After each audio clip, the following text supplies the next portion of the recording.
Gene पियाजे का संज्ञानात्मक विकास की प्रक्रिया लेके आया हूं। वीडियो को अंत तक देखिएगा, देखने के बाद इसको जो है लाइक करिएगा, सब्सक्राइब करिएगा, ज्यादा ज्यादा लोगों तक पहुंचाइएगा ताकि बहुत सारे लोगों तक इसका बेनिफिट मिले। चलिए तो आगे चलते हैं, यहां से बात करते हैं, हम जीन पियाजे की बात करेंगे। तो जीन पियाजे की बात करने से पहले जो है,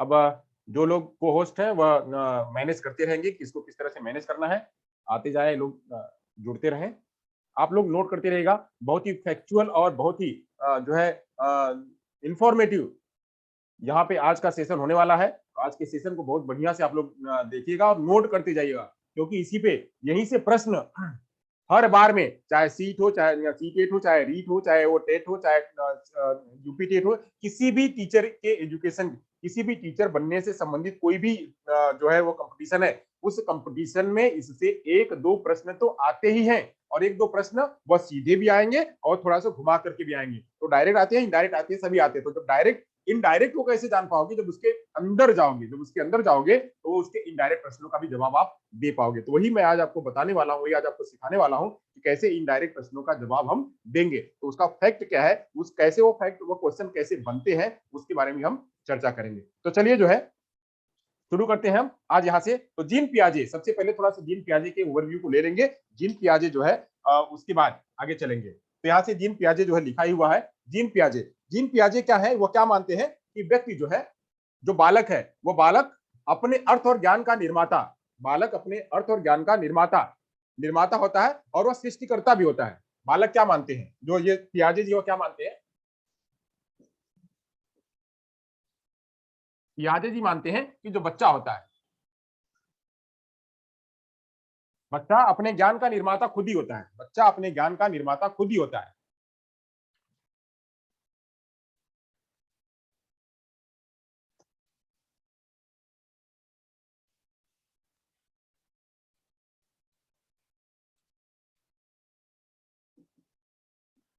बच्चा अपने ज्ञान का निर्माता, सृष्टिकर्ता, यानी उसका जो सृजन करता है, सृष्टिकर्ता, सृष्टिकर्ता वह खुद होता है। बच्चा अपने ज्ञान का निर्माता, सृष्टिकर्ता खुद होता है। क्यों होता है, क्योंकि ये पियाजे मानते हैं, पियाजे मानते हैं कि बच्चा अपने से खुद से सीखता है। बच्चा जब पैदा होता है तो बुद्धि लेके आता है, वह जन्मजात प्रक्रियाएं लेके आता है, जन्मजात प्रक्रिया लेके आता है, तो उसी हिसाब से वह सीखता है। तो ये इसीलिए कहते हैं कि बच्चा जो है वह अपना जन्मदाता, अपना जो है ज्ञान का निर्माता, क्या ज्ञान का निर्माता खुद ही होता है, और सृष्टिकर्ता भी खुद ही होता है, वह स्वयं होता है,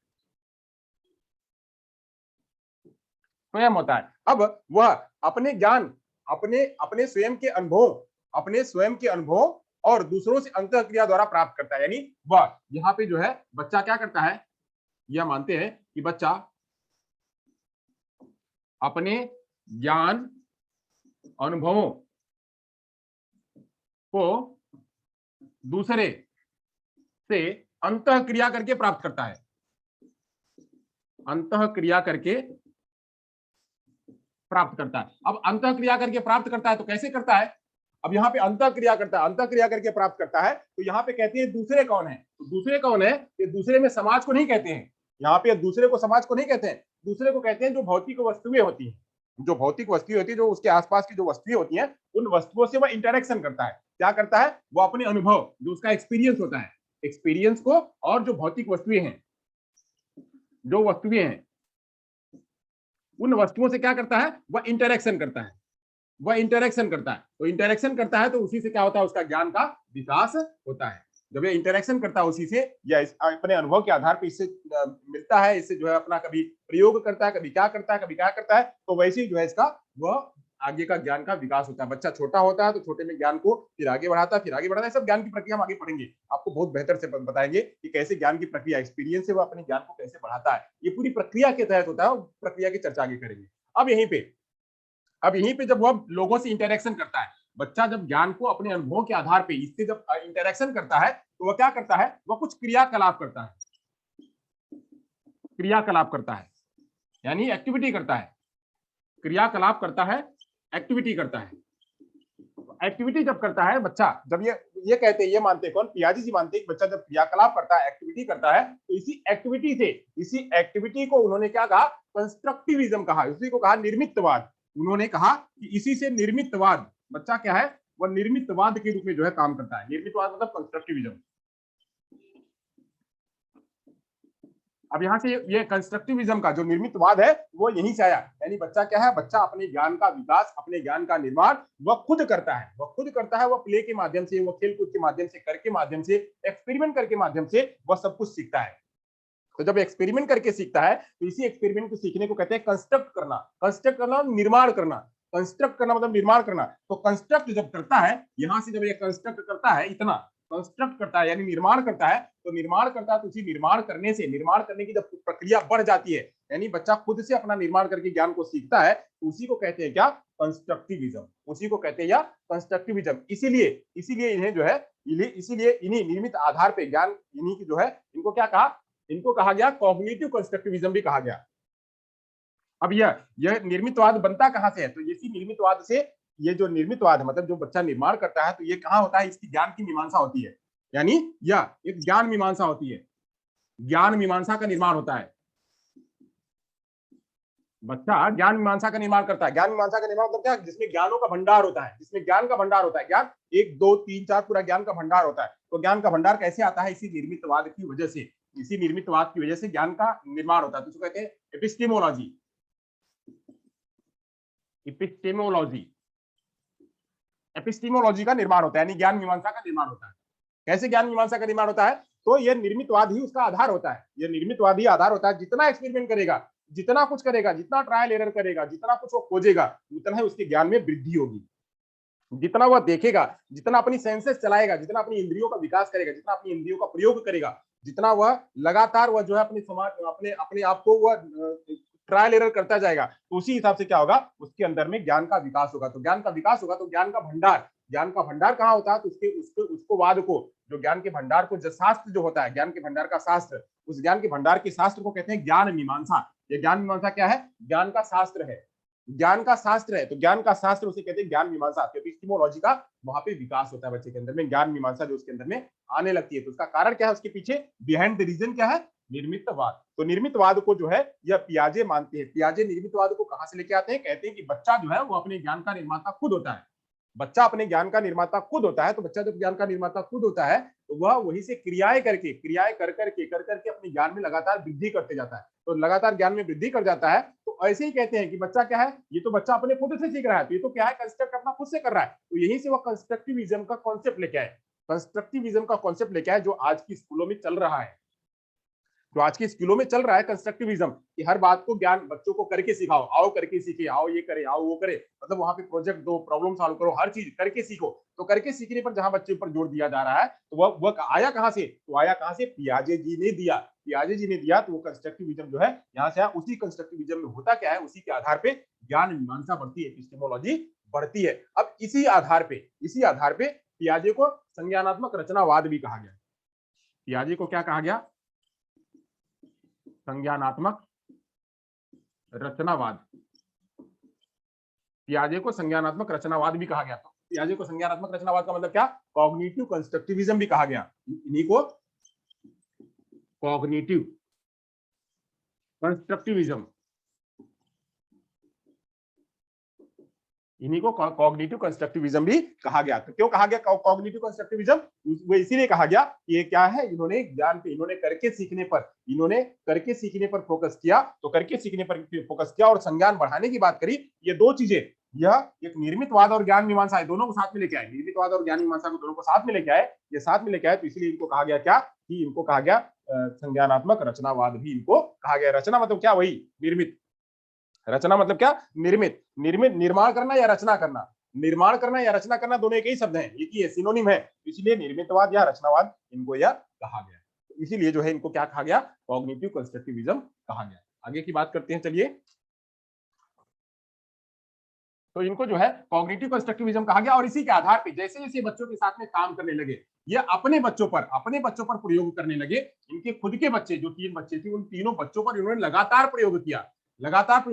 इसीलिए ये जो है प्रयोग करते करते इनको जो है काफी अनुभव हुआ कि बच्चे सीखते कैसे हैं। तो बच्चे सीखते कैसे, इसी आधार पे पियाजे ने अपने बच्चों पर जब अनुसंधान किया। किसने, पियाजे ने अपने ही बच्चों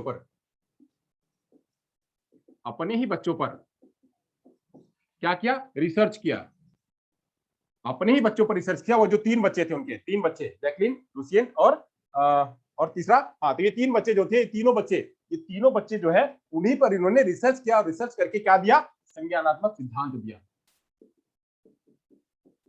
संज्ञानात्मक सिद्धांत दिया। जैकलिन, लुसियन और ल्यूरेंट, ये 3 नाम, जो 3 बच्चे थे, ये तीनों बच्चों को जब इन्होंने रिसर्च किया और रिसर्च करके उसी के आधार पे कैसे कैसे बढ़ते गए, क्या क्या किया, हर बात को उसी पर, उन्हीं बच्चों पर प्रयोग किया।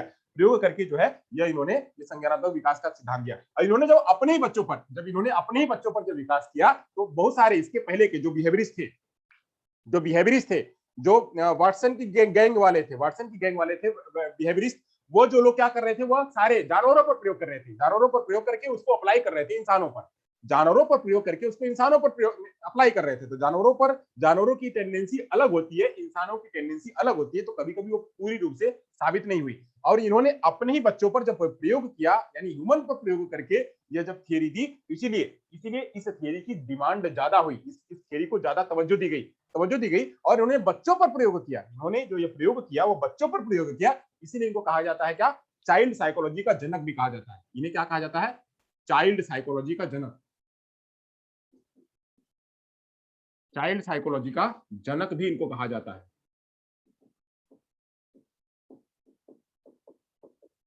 क्यों कहा जाता है चाइल्ड साइकोलॉजी का जनक? मैंने इसके पीछे रीजन बताया कि सारे इसके पहले जो लोग थे, जो इसके पहले जो थियरी बनी, इसके थियरी, वो लोग क्या कर रहे थे? वो लोग जानवरों पर प्रयोग करके उसको मनुष्य पर अप्लाई करवा रहे थे। तो जानवरों पर प्रयोग करके उसको मनुष्य पर अप्लाई करवा रहे थे, तो इसलिए वह थियरी जो है उतनी कारगर तो हुई, उसका भी थियरी का अपना इंपॉर्टेंस है। बट ये इनको चाइल्ड साइकोलॉजी का जनक क्यों कहा गया? वो इसलिए कहा गया कि इन्होंने अपने बच्चों पर ही प्रयोग किया, और वो प्रयोग वैज्ञानिक तहत के रूप किया, वैज्ञानिक रूप में किया, उसका सारा कुछ एकदम तथ्यात्मक रूप में उन्होंने प्रस्तुत किया। तो इसलिए इसको जो है, इनको चाइल्ड साइकोलॉजी का जनक कहा गया। पियाजे का मानना था कि बच्चे अपनी उम्र के साथ साथ जैसे से बढ़ते हैं, इनका मानना था कि बच्चे जैसे से बढ़ते हैं, बच्चे जैसे जैसे बढ़ते हैं, वैसे वैसे उनके अंदर में क्या? संज्ञानात्मक का विकास होते जाता है, वैसे वैसे उनके अंदर में संज्ञान बढ़ता जाता है। बच्चे जैसे से बढ़ते हैं, वैसे वैसे उनका संज्ञान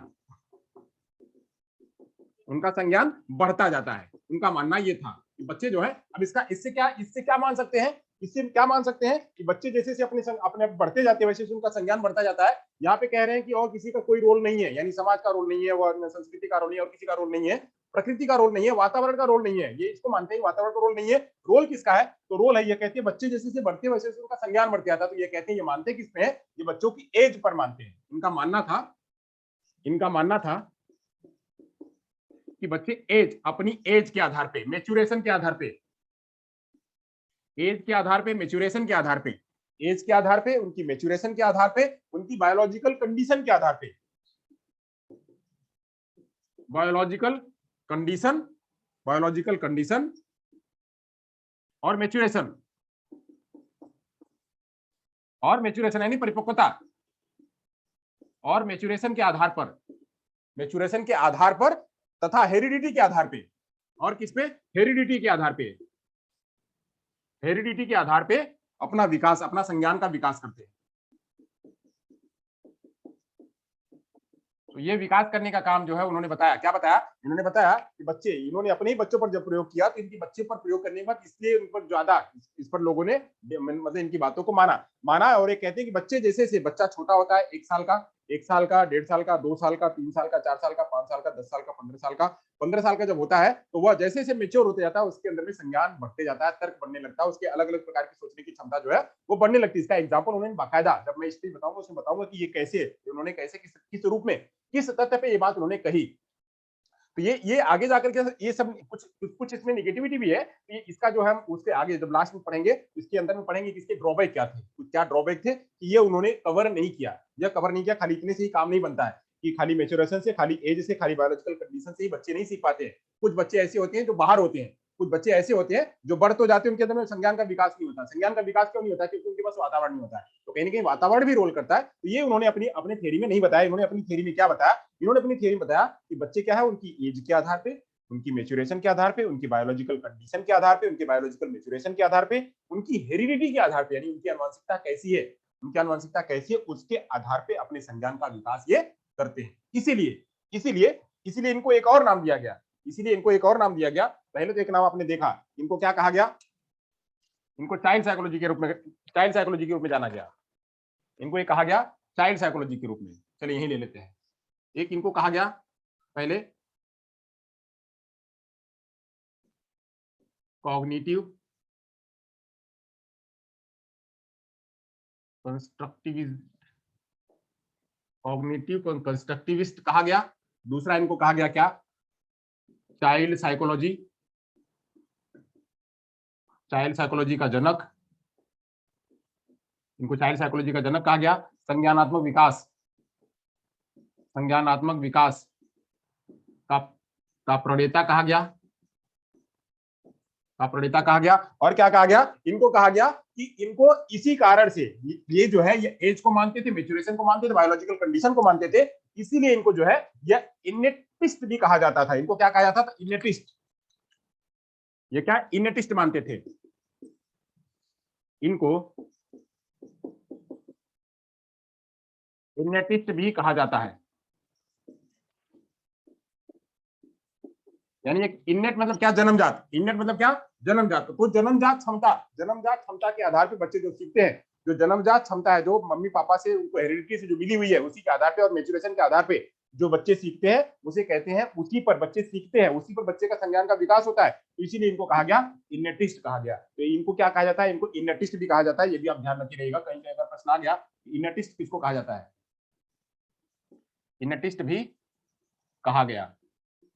ये सब बातें जो है आप ध्यान रखे रहेगा। अब आगे आगे की बात हुई, आगे की बात हुई तो पियाजे मानते हैं, पियाजे क्या मानते हैं, पियाजे का मानना था कि बच्चे अपने संज्ञान का विकास, इनका मानना था कि बच्चे अपने संज्ञान का विकास बढ़ने, जैसे जैसे बढ़ते हैं, जैसे जैसे बढ़ती है उनकी बायोलॉजिकल कंडीशन जैसे बढ़ती है, ये सब जो है वह उनकी वंशानुक्रम पर निर्भर करता है। यानी बच्चे बढ़ते कैसे, उनका एज मेच्योरेशन होता कैसे है, एज मेच्योरेशन,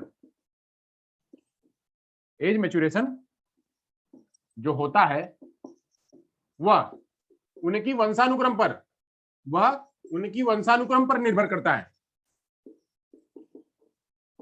वंशानुक्रम पर निर्भर करता है। यानी वह कैसे बढ़ेंगे, उनका क्या विकास होगा, यह सब उनकी वंशानुक्रम पर निर्भर करता है। उनका संज्ञान कैसे बढ़ेगा, उनका संज्ञान कैसे बढ़ेगा, उनका एज मेच्योरेशन कैसे होगा, वो सब उनके मेच्योरेशन, उनके संज्ञान, उनके जो है ये वंशानुक्रम पर निर्भर करेगा। तो जब वंशानुक्रम पर निर्भर करेगा तो वंशानुक्रम पर निर्भर करता है। इसीलिए इनको क्या कहा गया, इसीलिए इनको एक चीज और कहा गया, इसीलिए इनको कहा गया जेनेटिक एपिस्टीमोलॉजिस्ट कहा गया, इनको जेनेटिक एपिस्टीमोलॉजिस्ट कहा गया।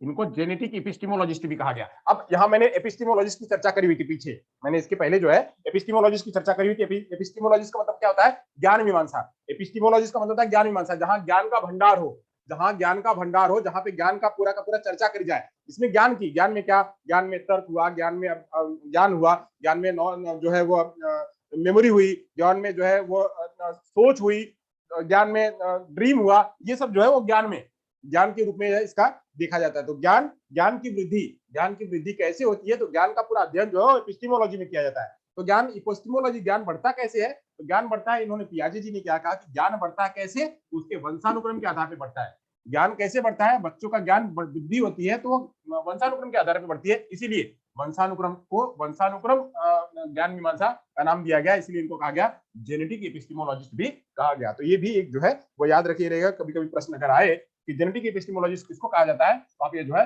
ये भी इसका जवाब दे सकते हैं।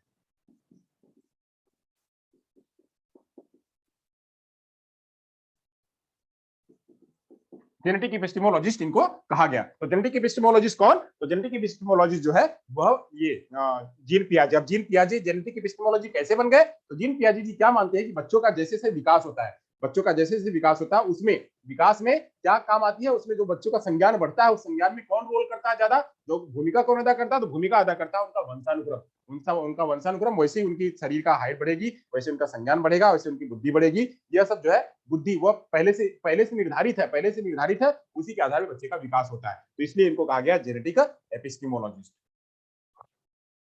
अब पियाजे, पियाजे और अपने बात में करते हैं, अपने सिद्धांतों में और बात करते हैं कि संज्ञान का विकास जन्म से ही शुरू हो जाता है। ये कहते हैं कि संज्ञान का विकास जो है उनके जन्म से ही शुरू हो जाता है।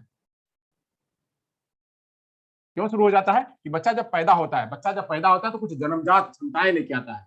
बच्चा कुछ जन्मजात क्षमताएं लेके आता है, जैसे रिफ्लेक्शंस करना, रिफ्लेक्टिव एक्शंस। तो रिफ्लेक्टिव एक्शन में जैसे आंखों का ब्लिंक करना और जो है वो चूसना, पकड़ना, ये सब जो है बच्चा जन्म से ही लेके आता है। तो जन्म से लेके आता है तो बच्चे का जो संज्ञान है वह विकास जो है जन्म से ही शुरू हो जाता है। यानी ये क्या मानते हैं पियाजे जी, और क्या मानते हैं? तो मानते हैं कि बच्चे में संज्ञान का विकास जन्म से ही शुरू हो जाता है। जन्म से ही शुरू हो जाता है, यानी बच्चे मानते हैं क्या, बच्चे में संज्ञान का विकास जन्म से ही शुरू हो जाता है। वो जन्म से शुरू कैसे होता है? बच्चा जब जन्म लेता है। सर वॉइस नहीं है क्या? सभी को वॉइस नहीं है?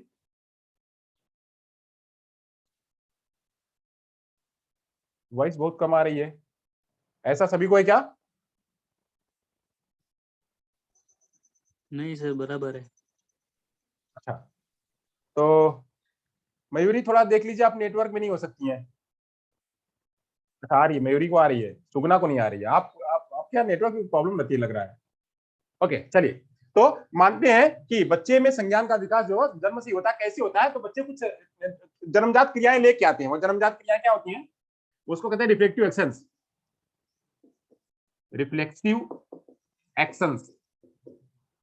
रिफ्लेक्सिव एक्शंस में क्या होता है? जैसे आंखों का ब्लिंक करना,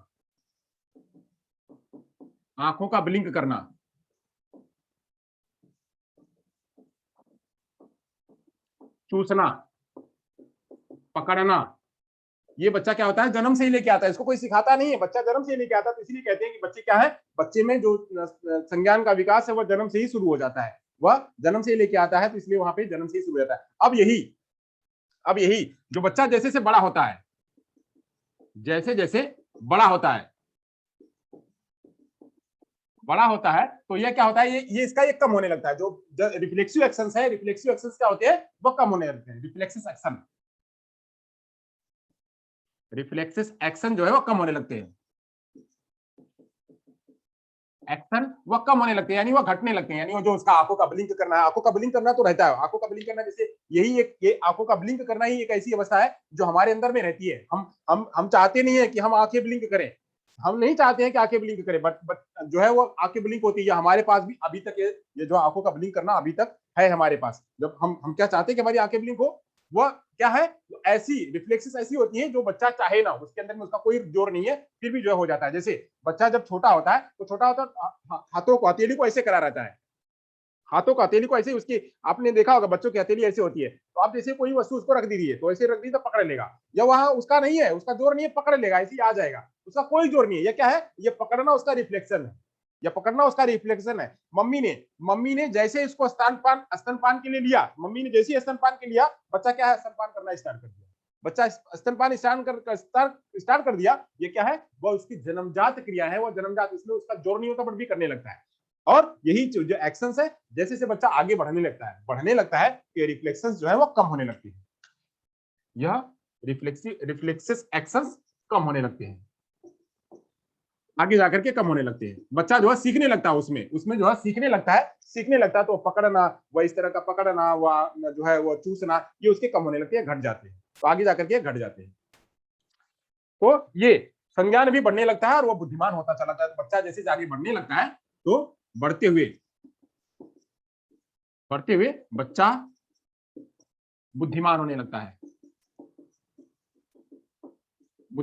इसमें कौन रोल अदा करता है? इसमें इसका एक्सपीरियंस जो है, उसका एक्सपीरियंस और उसका मैच्योरेशन जो है, इसमें उसको बुद्धिमानी की तरफ लेके जाता है। संज्ञानात्मक विकास के सिद्धांत को पियाजे ने 2 रूपों में समझाया है। अब ऐसे ही हम चले तो अब यहाँ पे जो संज्ञानात्मक विकास है, उस संज्ञानात्मक विकास को जो पियाजे ने वो 2 रूपों में समझाया है।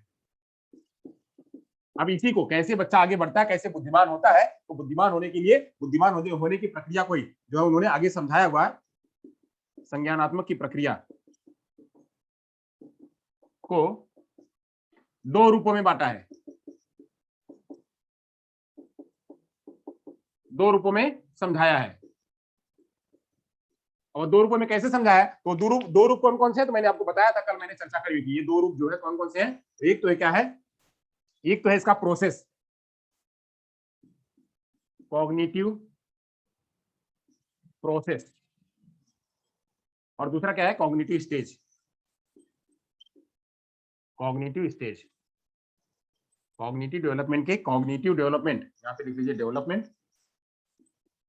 कॉग्निटिव डेवलपमेंट के प्रोसेस और कॉग्निटिव डेवलपमेंट के स्टेजेस, ये जो है ये दो रूपों में उन्होंने समझाया। तो पहला तो प्रोसेस कैसा होता है, और दूसरा जो उन्होंने बताया कि कॉग्निटिव की स्टेजेस क्या होती है। तो अब हमको जो है यही प्रोसेस के बारे में आज जानना है, स्टेज के बारे में हम कल जानेंगे, तो ये इसके बारे में चर्चा बाद में करेंगे। अभी मैंने आपको इतना बताया कि पियाजे जी को क्या क्या कहा जाता है। तो पियाजे जी जो है वो क्या जाने जाते हैं, वो कॉग्निटिव कॉग्निटिव जो है कॉग्निटिव कंस्ट्रक्टिविस्ट के रूप में जाने जाते हैं। क्यों जाने जाते हैं, कि वो ये मानते हैं कि बच्चा जो है, बच्चा अपने से सारी बातें सीखता है, बच्चा सारी बातें अपने से सीखता है, यानी वह सारी बातें करके सीखता है, सब कुछ करके सीखता है, निर्माण करके सीखता है, रचना करके सीखता है।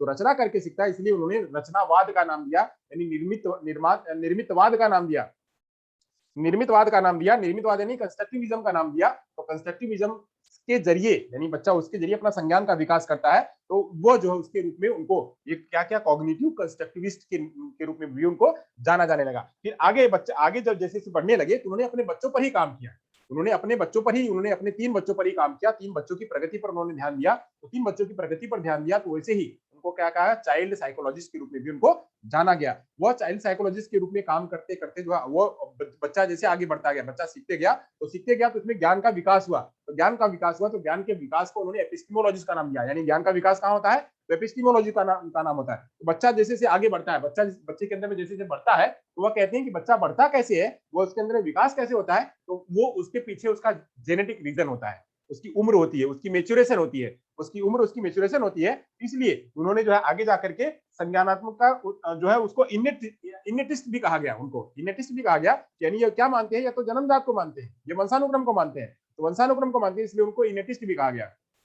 वही जब आगे यह मानते हैं कि बच्चा जो है जो सारी बातें अपने संज्ञान को जब वृद्धि करता है, संज्ञान को वृद्धि करता है, यानी वह ज्ञान मीमांसा की वृद्धि करता है, तो उसमें रोल किसका होता है, तो उसके जीन का रोल होता है, उसके जो है जेनेटिक पहलुओं का रोल होता है, उसके मेच्योरेशन का रोल होता है, तो इसलिए उनको जेनेटिक एपिस्टीमोलॉजिस्ट भी कहा गया। फिर ऐसे ही वो आगे बढ़ते हैं, आगे बढ़ते बढ़ते उन्होंने बताया कि बच्चे जब और आगे बढ़ते हैं, सीखते हैं तो कुछ चीजें जन्मजात लेके आते हैं, सीखना उनका जन्मजात होता है, उसमें कुछ रिफ्लेक्सेस होते हैं, कुछ रिफ्लेक्सेस होते हैं, वो रिफ्लेक्सेस जैसे पकड़ना, जैसे चूसना, जैसे आंखें ब्लिंक करना, ये सब चीजें जन्म से आती हैं। तो जन्म से आती है, उन्हीं के आधार पर बच्चा सीखता है। बट जैसे जैसे बच्चा आगे बढ़ता है, ये जो उसकी क्रियाएं हैं, ब्लिंक करना, उसका पकड़ना, उसका चूसना, इसमें से कुछ क्रियाएं घट जाती है, मतलब वो हट जाती है वहां से। बच्चा जैसे मेच्योरिटी की तरफ आगे बढ़ता है, तो वो चीजें घट जाती है, अब रह जाती है, जैसे आंखों का ब्लिंक करना वह रह जाती है। तो वह व्यक्ति के जीवन पर्यंत जो है वो ब्लिंक करना जैसी रिफ्लेक्सेस जो है वह जन्म तक रहती है। कहीं कहीं ये भी प्रश्न पूछा जाता है कि ऐसी कौन सी क्रिया है, जो ऐसी कौन सी रिफ्लेक्सेस है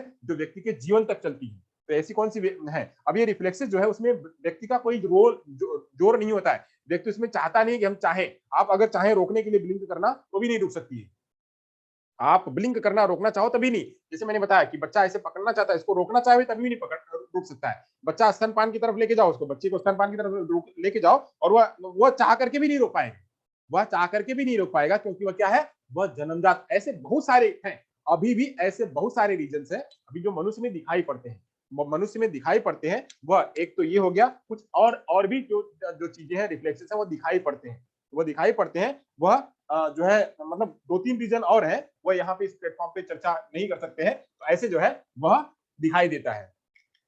चलिए तो आगे चलते हैं। तो ऐसे जो है ये पियाजे के ये विकास जो है वह दिखाई देने लगते हैं। अब हम आगे बात करेंगे कॉग्निटिव प्रोसेस किस तरह से होता है, हमको ये वाला भाग लेना है, बच्चे का कॉग्निटिव प्रोसेस जो है, डेवलपमेंट का प्रोसेस कैसे होता है, उस पर हम चर्चा करते हैं आगे। चलिए तो आगे चलते हैं। अब कैसे प्रोसेस होता है, प्रोसेस होने के लिए या दो प्रोसेस मैंने बताया कि एक जो है क्या संज्ञानात्मक के प्रोसेस मैंने आगे चर्चा करी हुई थी, एक प्रोसेस ऑफ कॉग्निटिव डेवलपमेंट है और एक स्टेजेस ऑफ कॉग्निटिव डेवलपमेंट है। इसके बारे में जो है मैंने कल भी बताया हुआ था आपको। अब आगे चलते हैं कि अब इसमें कौन कौन से ऐसे कुछ टर्म्स हैं, कुछ टर्म्स है इसमें कॉग्निटिव प्रोसेस में, कुछ टर्म्स है जो हमको आगे जाकर के पढ़ने हैं और उन्हीं पर फोकस करना है। तो टर्म्स कौन कौन से कल मैंने थोड़ा बताया हुआ था, वही टर्म्स जो है उस प्रोसेस में काम करते हैं। चलिए कुछ टर्म्स की चर्चा कर लेते हैं, वो टर्म कौन कौन से हैं। तो टर्म जो है संज्ञानात्मक विकास की प्रक्रिया में, संज्ञानात्मक विकास की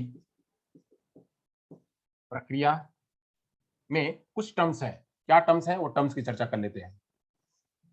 कुछ टर्म्स है, वो टर्म्स की चर्चा कर लेते हैं। तो टर्म्स क्या है? सबसे पहले तो स्कीमा होता है। व्यक्ति जो है अपने अंदर में एक मस्तिष्क छाप, एक मेंटल एबिलिटी बनाता है, उसकी स्कीमा की चर्चा करेंगे भी। स्कीमा होता है एक स्कीमा।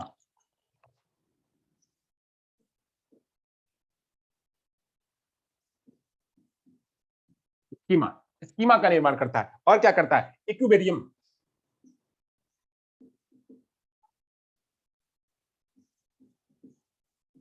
इक्विलिब्रियम इसको कहते हैं स्कीमा। इसको स्कीमा ही बोलते हैं। इसको स्कीमा ही बोलते हैं। इसको जो है संतुलन बोलते हैं। इसको संतुलन बोलते हैं। और जो है फिर आता है एडेप्टेशन। एडेप्टेशन इसको कहते हैं अनुकूलन।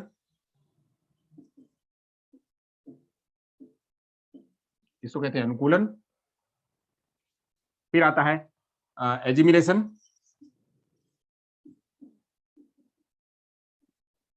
एजिमिलेशन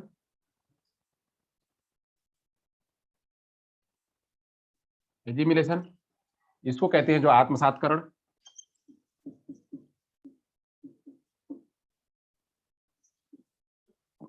एक आता है एकोमोडेशन। एकोमोडेशन जिसको कहते हैं क्या? जिसको कहते हैं समायोजन। समायोजन। और एक वर्ड और आता है जिसको कहते हैं संगठन। ये जो है हमारे इस संज्ञानात्मक विकास की प्रक्रिया में दिखाई पड़ते हैं। संगठन जिसको कहते हैं ऑर्गेनाइजेशन। ये जो है अलग अलग दिखाई पड़ते हैं। चलिए एक एक की चर्चा कर लेते हैं। एक एक की चर्चा कर लेते हैं। एक एक क्या है यही से चर्चा कर लेते हैं। बहुत ज्यादा हम आपको मैं डीप नहीं जाऊंगा, यहीं से बता देता हूँ। चलिए स्कीमा क्या है? स्कीमा से पहले स्कीम्स के बारे में जान लेते हैं। स्कीमा स्कीमा और स्कीम्स दो चीजें हैं। स्कीम्स क्या है? सबसे पहले स्कीम स्कीम की चर्चा कर लेते हैं। स्कीम भी आता है। स्कीम क्या होती है? स्कीम स्कीम से आगे जाकर के स्कीमा बनता है। स्कीम क्या है? स्कीम कहते हैं कि जैसे व्यक्ति किसी पैटर्न को बार बार दोहराए, किसी पैटर्न को बार बार दोहराए या उस पैटर्न को करने के लिए करे, एक्टिविटी करे। व्यक्ति जो है जैसे मैं यहाँ पे क्या कर रहा हूँ, मैं यहाँ पे मेरे अंदर में एक स्कीम बन गई है, मेरे अंदर में एक प्रिपरेशन बन गई है कि मैं क्या करूंगा, मैं आऊंगा तो ये लिखूंगा, मैं आऊंगा तो ये लिखूंगा, लिख करके जब खत्म हो जाएगा उसको मिटाऊंगा, मिटाने के बाद मैं उसके ऊपर लाइन दूंगा। जैसे मैं हिंदी में लिख रहा हूँ, हिंदी में लिखूंगा, हिंदी में जब लिख लूंगा तो उसके ऊपर लाइन दूंगा, लाइन दूंगा। अंग्रेजी में जब लिखूंगा एक पार्ट हो जाएगा, उसमें ये करूंगा। ये हमारे अंदर में पैटर्न बन गया है। ऐसे पैटर्न का बन जाना, ऐसे पैटर्न का बन जाना क्या कहलाता है? उसको कहते हैं स्कीम। जैसे जैसे कि और एग्जांपल ले ले। मान लीजिए कोई व्यक्ति कार चला रहा है, कोई व्यक्ति कार चला रहा है, कोई व्यक्ति कार चला रहा है। तो कार चला रहा है, अब कार चलाते हुए क्या करेगा? उसके अंदर में बहुत सारे पैटर्न बने होंगे, बहुत सारे पैटर्न बने होंगे। तो क्या करेगा? वो कार को स्टार्ट करेगा, स्टार्ट करेगा, स्टार्ट करने के बाद क्या करेगा? फिर उसमें जो है एक्सीलरेटर देगा, एक्सीलरेटर देगा, फिर ब्रेक लगाएगा, ब्रेक लगाएगा, फिर जो है जहां जहां जरूरत लगेगी बत्ती जलाएगा। जैसे जैसे जो जो कार में चलाने के लिए जो जो प्रक्रिया होती है वो सारी प्रक्रिया वो क्या करेगा? करेगा। तो ऐसे ये सारी चीजें व्यक्ति के अंदर में जब बुद्धि का विकास हो जाता है, जब उसके अंदर में छाप बन जाती है, तो छाप कैसे कैसे होती है, वो छाप कैसे कैसे होती है, वो सारी बातें जो है वह करने लगता है, करने लगता है। तो जो कहते हैं क्या? स्कीम। यह बच्चे के अंदर में जब स्कीमा बन जाता है, बच्चे के अंदर में जब स्कीमा रेडी हो जाता है, वो संज्ञान जब रेडी हो जाता है, जब संज्ञान रेडी हो जाता है तो उसके आधार पे जो है ये इस प्रकार की स्कीमें उसके छोटे छोटे पार्टों में वो जो है करने लगता है। तो वैसे उसको क्या करना, इसको कहते हैं क्या? स्कीमा कहते हैं।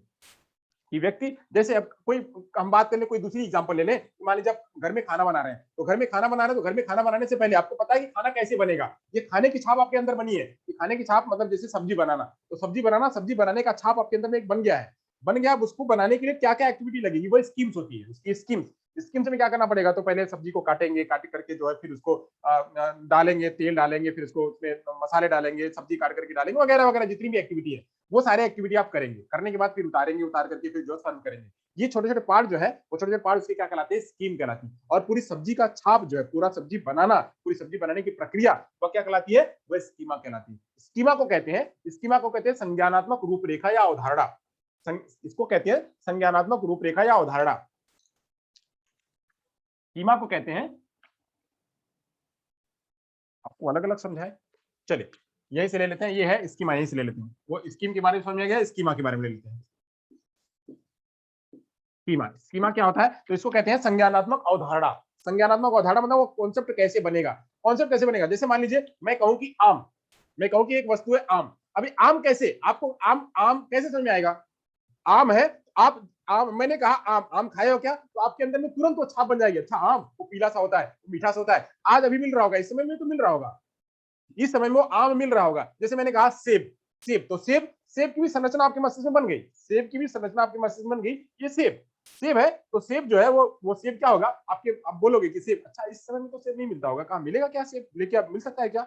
हाँ रखा होगा कहीं स्टोर में रखा हो तो मिल जाएगा। अच्छा तो सेब, अब वही आप कहीं रेस्टोरेंट में गए, आप कहीं रेस्टोरेंट में गए तो रेस्टोरेंट में वो आया, वेटर आया, वेटर आया तो बोला कि जो है आपको वो सारा कुछ दिखाया, मेनू दिखाया, मेनू में आपने देखा तो देखा तो आपने जो चीज नहीं खाई उसको आपने पिक किया, बोला ये, अब ये चीज आई तो आपके अंदर में वो पता नहीं है कि उसका स्वाद कैसा होगा, टेस्ट कैसा होगा, उसका कलर कैसा होगा, वो कैसे दिखेगा, वो खाने में कैसा लगेगा, उसको कितने समय में खाएंगे, उसको कैसे खाएंगे, यह सब की प्रक्रिया आपके अंदर में नहीं है। ये सब की प्रक्रिया नहीं है, बट जब आप खा लेंगे उसको, जब उसको आप खा लेंगे, एक बार आप खा लेंगे, खाने के बाद आपको लगेगा तो क्या करेंगे, आपके अंदर में वो स्कीमा रेडी हो जाएगा। दोबारा से जब वो ऑर्डर करोगे तो आपके अंदर में वो फिर से वो छाप बन जाएगी, वो छाप कि हाँ ये वाला यही है। जैसे पिज्जा, पिज्जा अगर आपने पिज्जा खाया हुआ है तो पिज्जा क्या होगा, आपको पता चल जाएगा कि पिज्जा है, ये पिज्जा का रूप ऐसे होता है, रंग ऐसे होता है, इस तरह से पिज्जा खाते हैं। तो पिज्जा, पिज्जा क्या है, पिज्जा का छाप बन जाना, वो क्या है, वो उस प्रकार का, उसको कहते हैं स्कीमा। तो इसे कहते हैं क्या, ये जो स्कीमा है उसे कहते हैं एक संज्ञानात्मक रूपरेखा या अवधारणा। स्कीमा को कहते हैं संज्ञानात्मक रूपरेखा या अवधारणा। संज्ञानात्मक रूपरेखा या अवधारणा, यह क्या है, एक मेंटल प्रोसेस है। यह क्या है, एक मेंटल प्रोसेस है, यह एक मानसिक प्रक्रिया है, इसे कहते हैं एक मानसिक प्रक्रिया। मानसिक प्रक्रिया जो क्या करती है, जो एक समानांतर रूप में चलती है, मानसिक प्रक्रिया है जो समानांतर रूप में चलती है, समांतर रूप में चलती है। यानी आपने जैसे ही देखा, आपने जैसे ही उस वस्तु को देखा, सेब को जैसे ही आपने देखा, पिज्जा को जैसे ही आपने देखा, सेब को आपने जैसे ही देखा, पिज्जा को जैसे ही आपने देखा, आपके मन में तुरंत वो सेब और वो पिज्जा, वो सेब और वो पिज्जा जैसा आपके मन में, मस्तिष्क में छाप बन गई। इसे कहते हैं क्या, स्कीमा। अब स्कीमा बन गया, अब स्कीमा के बाद स्कीमा, स्कीमा के बाद इसके अंदर स्कीम क्या है, इसके अंदर स्कीम क्या है, स्कीम क्या होगी कि सेब का रंग कैसा होगा, सेब खाने में कैसा लगता है, सेब किस प्रकार से होता है, सेब को काटते हैं तो कैसा होता है, उसके अंदर बीज निकलता है, ये उसके अंदर के भाग है, उसके अंदर के भाग उसे कहते हैं क्या, स्कीम। जैसे कार, कार चलाना, कार क्या है, कार एक प्रकार का स्कीम है, मतलब कार एक प्रकार का स्कीम है, आपके अंदर में कार की अंदर छाप बनी हुई है, कार की पूरी प्रक्रिया आपके अंदर में बनी हुई है, बट उसके एक एक पार्ट को कहते हैं क्या, स्कीम कहते हैं। तो स्कीमा और स्कीम इन दोनों में क्या है, थोड़ा सा फर्क है, आप ये जाने रहिएगा, स्कीमा और स्कीम में थोड़ा फर्क है, ये आप अपने अंदर में पता करे रहिएगा। चलिए तो आगे चलते हैं, स्कीमा हो गया, स्कीम हो गया, अब आगे की बात करते हैं। अब आगे बात करते हैं जो सबसे अहम है, उसी के ऊपर सब चलता है, स्कीमा स्कीम जो है वो काम करता है, वो उसको कहते हैं इक्विलिब्रियम। उसको कहते हैं इक्विलिब्रियम। इक्विलिब्रियम का मतलब था संतुलन बनाना। संतुलन बनाना, व्यक्ति जो है उससे मेंटेन करके रखता है कि हमको पता है, व्यक्ति जो है उसको मेंटेन करके रखता है कि हमको पता है, इतना तक पता हो गया, इसके आगे की बात जब होगी तो हम आगे नया सोचेंगे। स्कीमा मतलब होता है ये इक्विलिब्रियम मतलब होता है संतुलन। जैसे यहीं पे लिख लेते हैं, यहीं पे बता देते हैं आपको, ये क्या है, जैसे कोई व्यक्ति, जो जब कोई व्यक्ति कोई ज्ञान ले लेता है, मान लीजिए मैंने आज आपको सेब बताया, सेब, सेब के बारे में आज आपको जानकारी हो गई, सेब हो गया, आम हो गया, पपीता हो गया, ये सब आपके पास जानकारी है, ये सब आपके पास जानकारी, ये सारे क्या है, ये फल है, ये फल है, इनके बारे में आपको जानकारी है, ये सारी चीजें जैसे ही आप देखेंगे आपके अंदर में एक चीज बनी रहेगी, बनी रहेगी। अब इसी में मैंने कहा, इसी में मैंने कहा कि पपीता, पपीता क्या होता है, तो पपीता कोई और नई चीज, पपीता, पपीता का कोई और अलग रूप है, पपीता का कोई और अलग रूप है, पपीता का अलग रूप मतलब जैसे आम कहीं और अलग रूप है, तो एक दशहरी आम है, एक रगड़ा आम है, एक ओल आम है, एक फला आम है, एक जो ऐसा आम है, ये आम के अलग अलग रूप हैं। आम के अलग अलग रूपों को भी आपने क्या किया, उसी में जोड़ लिया, आत्मसात कर लिया, उसको भी जोड़ लिया। यानी जो पुराना वाला ज्ञान है, व्यक्ति के पास जो पुराना वाला ज्ञान है, उस पुराने वाले ज्ञान को भी आपने उसी में धारण कर लिया, उसी में धारण कर लिया, यानी ले लिया उसी को। तो क्या कर रहे हैं आप, उसी में संतुलन बना करके उसको लेके चल रहे हैं, यानी ज्ञान को अंदर धारण करते जा रहे हैं, ज्ञान को अंदर धारण करते जा रहे हैं, लेते आ रहे हैं, लेते आ रहे हैं, लेते आ रहे हैं, लेते आते आते आते आते आपको इतना हो गया। आज आज हमारा लगभग 30वां दिन है, आज हमारा 29 तारीख से स्टार्ट हुआ था, 30 तारीख से स्टार्ट हुआ, आज 29 दिन हो गए, 29 तारीख है, आज हमारा 30वां दिन है, 30वां दिन। 30वां दिन यानी 30 दिनों में मैंने लगभग अगर 30 से मल्टीप्लाई करे खाली 2 का भी मल्टीप्लाई करे, मैं खाली 2 की मल्टीप्लाई करता हूँ, हालांकि एक दिन में 3 घंटे चले थे तो संडे सैटरडे को छोड़ दे तो मैं खाली 2 की मल्टीप्लाई करता हूँ। तो 30 में अगर 2 का मल्टीप्लाई करो तो 30 में 2 का मल्टीप्लाई करेंगे कितने घंटे हो जाएंगे? 60 घंटे हो जाएंगे। अब इस 60 घंटे में मैं अगर आपको 60 घंटे में 100 कॉन्सेप्ट भी सिखाया होगा, 60 घंटे 100 कॉन्सेप्ट ही नहीं, मैं 10 ही कॉन्सेप्ट की बात करता हूँ। इन 60 घंटों में मैं खाली अगर 10 कॉन्सेप्ट अगर आपको सिखाया होगा तो कितने कितने कॉन्सेप्ट हो गए आपको? इन 60 घंटों में 10 कॉन्सेप्ट सिखाया तो कितने कॉन्सेप्ट आपने सीख लिए? 600 कॉन्सेप्ट सीख लिए आपने। इन 30 दिनों में कितने कॉन्सेप्ट सीख लिए? 600 नए कॉन्सेप्ट आपने सीख लिए। जो नए कॉन्सेप्ट, पुराने नहीं थे, पुराने तो थे ही जो थे, उसमें मैंने वृद्धि करी, आपके लगातार मैंने वृद्धि करी। वो क्या हुआ? इसी को कहते हैं क्या? एजिमिलेशन, इक्विलिब्रियम कहते हैं इसको, संतुलन कहते हैं। आपने वो सारे ज्ञान को अपने अंदर में धारण कर लिया, रख लिया है कि जब जरूरत आएगी इसका प्रयोग करेंगे, जब जरूरत आएगी इसका प्रयोग करेंगे। जैसे मैं जब पढ़ा लेता हूँ, आप ये सारा कुछ धारण कर रहे हो, ये सारा कुछ संतुलन बना करके धारण कर रहे हो। धारण करने के बाद जब मैं क्वेश्चन पूछा तो आप उसका जवाब देते हो, यानी उसका प्रत्युत्तर भी दे पाते हो। तो ऐसे ही आपके अंदर में लगातार क्या हो रहा है? संज्ञान की वृद्धि हो रही है, संज्ञान की वृद्धि हो रही है। संज्ञान की वृद्धि कैसे हो रही है? तो सोचने में, शब्दों में, इन सब चीजों में आपकी वृद्धि हो रही है। तो वृद्धि हो रही है, वही क्या है? संज्ञान की वृद्धि होना। बुद्धि नहीं बढ़ रही है, संज्ञान बढ़ रहा है। बुद्धि नहीं बढ़ रही है, संज्ञान बढ़ रहा है। तो संज्ञान की वृद्धि, ये सब मैच्योरेशन पढ़ाने से, अनुभव से आपको लगातार हो रहा है। तो ऐसे इसी को कहते हैं क्या? इसी को कहते हैं संतुलन बनाना। संतुलन बनाना ये दो तरफ होगा, तो जब प्रोसेस बताऊंगा तो फिर आएगा। तो मैं खाली इसको कॉन्सेप्ट बता रहा हूँ। यहां तक हो गया। यानी फल, सेब, पपीता, ये सब के अंदर में और भी चीजें आप लेके आए, उसे कहते हैं क्या? संतुलन या एक्विलिब्रियम। आगे बात करते हैं एडाप्टेशन। एडाप्टेशन क्या होता है? यानी उसी के आधार पे जो कुछ नया ज्ञान सीखना है, नया ज्ञान सीखना, तो नया ज्ञान में आप एडाप्टेशन करते हैं। एडाप्टेशन करते कैसे सीखे? जैसे यहाँ पे आप क्या कर रहे हैं? सारे लोग या तो यहाँ होते, यहाँ होते तो सीखते, या अभी सारे लोग ऑनलाइन है और जो कुछ मैं पढ़ा रहा हूँ बोर्ड पर से लिख करके आप अपने अंदर में समाहित कर रहे हैं। और मेरे एक्ट, रिएक्ट, मेरे हाव भाव और मेरा जो है ये बताने का तरीका, मेरे बोलने का तरीका, मेरे एग्जांपल्स, ये सारे कुछ आप अंदर रख रहे हो। तो आप उस ईयरफोन के जरिए, अपने फोन के जरिए, अपने पुस्तक के जरिए ये क्या कर रहे हैं? आप अपने ज्ञान में वृद्धि कर रहे हैं। ज्ञान में वृद्धि कर रहे हैं। ये दो तरीके से होता है एडॉप्टेशन, दो तरीके से होता है। एक होता है एजिमिलेशन, दूसरा होता है एकोमोडेशन। एक होता है एजिमिलेशन और दूसरा होता है एकोमोडेशन। अब एजिमिलेशन और एकोमोडेशन ये दोनों जो है, ये दोनों आप करते हैं। जो एजिमिलेशन होता है, एजिमिलेशन की बात करते हैं, आत्मीकरण, आत्मसातीकरण। एडॉप्टेशन की मैंने बात कर दी कि आप क्या करते हैं? आप ज्ञान को लेते हैं, ज्ञान को अपने उस आधार पे, वातावरण के आधार पे, अपनी जो जन्मजात प्रवृत्तियां हैं, आपकी जो जन्मजात प्रवृत्तियां हैं, उस अपने यानी संज्ञान के आधार पे आप सारी को ग्रहण कर रहे हैं। आपके जन्मजात प्रवृत्तियों के आधार पे, आपके संज्ञान के आधार पे, जन्मजात प्रवृत्तियों, यानी बच्चा जो अपनी जन्मजात प्रवृत्तियों के आधार पे और संज्ञान के आधार पे, या बायोलॉजिकल कंडीशन के आधार पे, या फिर उसकी मेच्योरेशन के आधार पे क्या कर रहा है? ज्ञान को ले रहा है। तो ये क्या हुआ? वो समायोजन वो कर रहा है, तो इसे कहेंगे एडाप्टेशन।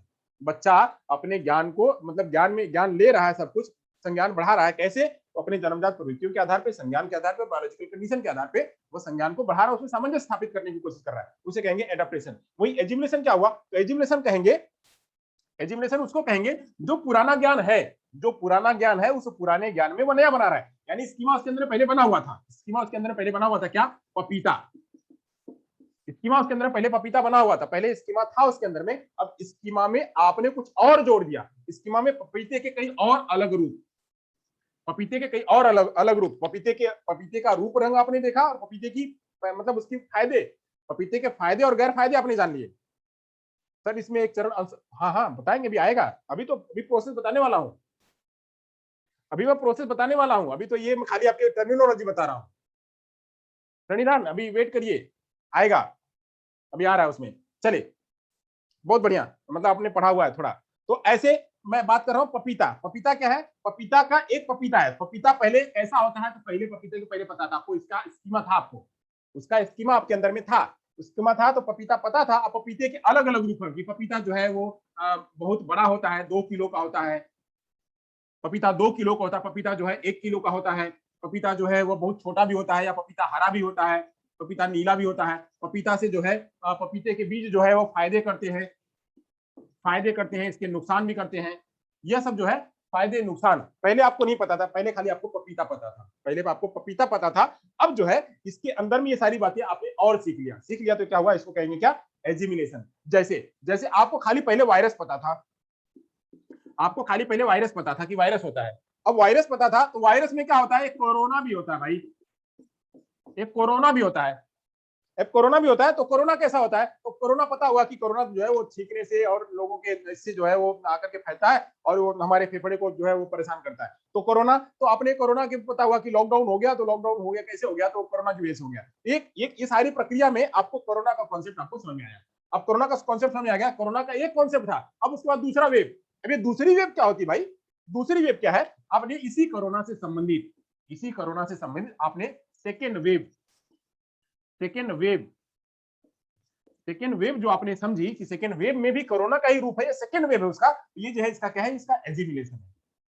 आपका ये एजिमिलेशन है, इसको कहेंगे एजिमिलेशन, यानी आपने उसी चीजों में, उसी चीजों में आपने उसको जोड़ लिया। एक एग्जांपल मैंने बताया, ये दूसरा एग्जांपल हो गया। एक एग्जांपल मैं और आपको लेता हूं, एक एग्जांपल में और आपको बताता हूं एजिमिलेशन का, कि बच्चे के अंदर में जो जो स्कीम है, जो स्कीमा है उसी के अंदर में वो क्या कर रहा है, जोड़ रहा है। जैसे मान लीजिए एक बच्ची है, मान लीजिए एक बच्ची है, यानी एक लड़की है। लड़की क्या है, घर में जब रहती है, एक लड़की घर में रहती है तो घर में वो कपड़े धोती है, कपड़े धोती है, यानी कपड़े धोना कहां धोएगा, कहां धोएगी लड़की, तो कपड़े धोने के लिए क्या होता है, घर में वो कपड़ा जो है उसको धो लेंगे। तो कपड़ा धोने के लिए ऐसे ही घर में, घर की चीजों को जो है कपड़ा धोना उसको समझते हैं। बट जैसे ही वो थोड़ी और बड़ी हुई, लड़की जब घर में थी तो घर में वैसे ही कपड़े धोती थी। जब वो बच्ची थोड़ी और बड़ी हुई तो अपने ससुराल गई, ससुराल गई तो वहां पे कपड़े धोने के लिए उसको मिला वॉशिंग मशीन, वॉशिंग मशीन मिली। अब वॉशिंग मशीन भी क्या है, वॉशिंग मशीन से भी क्या खाना थोड़ी बनेगा, वॉशिंग मशीन से खाना थोड़ी बनेगा, वॉशिंग मशीन से कपड़े धोना है। तो अभी क्या हुआ, कपड़े धोने से संबंधित ही इसका क्या हुआ,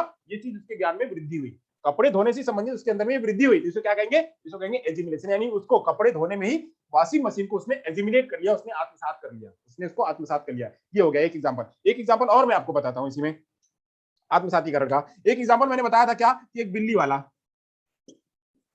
बिल्ली वाला, बिल्ली क्या है, बच्चा जब छोटा होता था, बच्चा जब छोटा होता था वो बिल्ली को जानता था कि मम्मी ने कहा कि ये बिल्ली है, तो बिल्ली, अभी इसको बिल्ली का स्कीमा उसके अंदर में पता चला, बिल्ली के अंदर में स्कीमा पता चला। अब बिल्ली को ही, अब बिल्ली, बिल्ली में यहाँ दोनों बातें आएंगी, यहाँ पे एकोमोडेशन भी आएगा और ये भी आएगा, यहाँ पे दोनों बातें आएंगी। अब बिल्ली को जो है, बिल्ली को, बिल्ली के रूप को ही, बिल्ली के रूप को ही उसने बिल्ली की संरचना को, बिल्ली की संरचना को अलग अलग रूपों में बताया। अभी मैं दो बातें बताऊंगा यहाँ पे, बिल्ली की संरचना को उसने बिल्ली के अलग अलग रूपों को देखा। एक जो है छोटी बिल्ली होती है, एक बड़ी बिल्ली होती है, एक घुघराली बिल्ली होती है, एक फला बिल्ली होती है। बिल्ली के अलग अलग रूप है, तो बिल्ली के अलग अलग रूपों को उसने अपने अंदर में समाहित कर लिया, बिल्ली के अलग अलग रूपों को इसने समाहित कर लिया, यानी बिल्ली का ही रूप है। इसे कहेंगे क्या, एजिमिलेशन, आत्मसातीकरण। वही बिल्ली, बिल्ली जो है, बच्चे बच्चे ने बिल्ली, बिल्ली को, बिल्ली को पहले बार बिल्ली बताई, फिर मम्मी आई तो बिल्ली जैसा ही कुछ दिखा, तो बिल्ली को कह रहा है बच्चा ये कुत्ता आया, कुत्ता, बिल्ली को बच्चा कुत्ता कह रहा है, बिल्ली को बच्चा कुत्ता कह रहा है। तो यहाँ पे मम्मी ने कहा नहीं बेटा ये बिल्ली नहीं है, कुत्ता है, बिल्ली नहीं है या कुत्ता है, कुत्ता है। तो बच्चे ने क्या किया, ये नया ज्ञान जोड़ लिया, बिल्ली की जगह पे ये नया ज्ञान जोड़ लिया, बिल्ली की जगह पे बिल्ली जैसा ही दिखता है बट ये कुत्ता है, इसको ये नया ज्ञान इसने समझ लिया, क्या है, कुत्ता है, कुत्ता है, क्या हो गया है, नया ज्ञान हो गया। तो नया ज्ञान जब जोड़ना, जब नया ज्ञान जोड़ते हैं तो क्या होता है, एकोमोडेशन होता है। एकोमोडेशन में हमेशा क्या होता है, एकोमोडेशन में हमेशा नया ज्ञान जोड़ना होता है या उसमें सुधार करना होता है। एकोमोडेशन में हमेशा नया ज्ञान जोड़ना होता है, उसमें सुधार करना होता है। सुधार करना कैसे, ये बिल्ली है, मान लीजिए बिल्ली है, तो बिल्ली, बिल्ली को क्या किया, बिल्ली को क्या किया, बिल्ली को मम्मी ने कहा कि बिल्ली, बिल्ली जैसी ही दिखती है, ये बिल्ली जैसी ही दिखती है, बट ये बिल्ली का अलग रूप है, बिल्ली का अलग रूप है। तो इसे कहेंगे क्या, उसमें सुधार करना, और जो ज्ञान है उस ज्ञान में सुधार करना, ज्ञान में सुधार करने को या ज्ञान में नया ज्ञान जोड़ने को, बिल्ली की जगह पे कुत्ता समझने को, उसे कहेंगे क्या, उसे कहेंगे एकोमोडेशन। या एकोमोडेशन जो पार्ट है वो हमारा आता है दूसरे वाले इक्विबेरियम में, तो हम उसकी आगे चर्चा करूंगा। अब इन्हीं सारी प्रक्रियाओं को, इन्हीं सारी प्रक्रियाओं को वह कहाँ सेट करेगा, कहाँ रखेगा, तो कहाँ रखेगा, तो अपने मस्तिष्क में रखेगा, मस्तिष्क में संगठित करेगा, उसको कैटेगराइज करेगा कि जो है ये फलों के भाग है, यहाँ पे रखेंगे, इसको यहाँ रखेंगे, इसको यहाँ रखेंगे, इसको यहाँ रखेंगे, इसको यहाँ से निकाल के लिए, इसको वहां से निकाल के कहेंगे। जैसे जैसे आपके पास इतना सारा ज्ञान है, तो मैं आपसे पूछूं कि वंशानुक्रम क्या होता है, तो वंशानुक्रम आप बता देंगे। मैंने कहा हेरिडिटी क्या होता है, तो हेरिडिटी आप मस्तिष्क में से निकाल करके लेके आएंगे, आप मस्तिष्क में ही रखा हुआ सब वहां से निकाल के ले आएंगे, मुझे जवाब देंगे।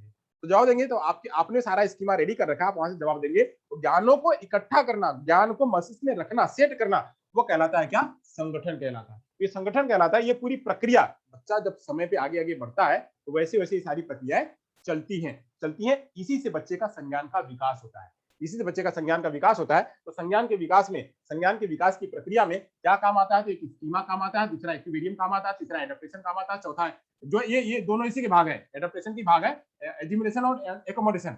यह एकोमोडेशन, एजिमुलेशन और संगठन, ये सारे क्या आते हैं? काम आते हैं। चलिए इसके एक प्रोसेस के रूप में जान लेते हैं बहुत अच्छी तरह से, तो आपको समझ में आ जाएगा। बिल्कुल एक प्रोसेस में समझ लेंगे, आपको समझ में आएगा। चलिए यहां तक हो गया, आपने इन कॉन्सेप्टों को समझ लिया। अलग अलग कॉन्सेप्ट थे, इन कॉन्सेप्ट को अगर आपको आ गया तो आगे चलते हैं। संतुलन हो गया, संतुलन की बात करते हैं। चले आगे चलते हैं हम यहां से, अब चलते हैं आगे। स्कीमा के आधार पे, इसी स्कीमा के आधार पे बच्चे का जब संज्ञानात्मक की विकास की प्रक्रिया होती है तो उसको समझते हैं। स्कीमा के आधार पे संज्ञानात्मक की प्रक्रिया को समझते हैं।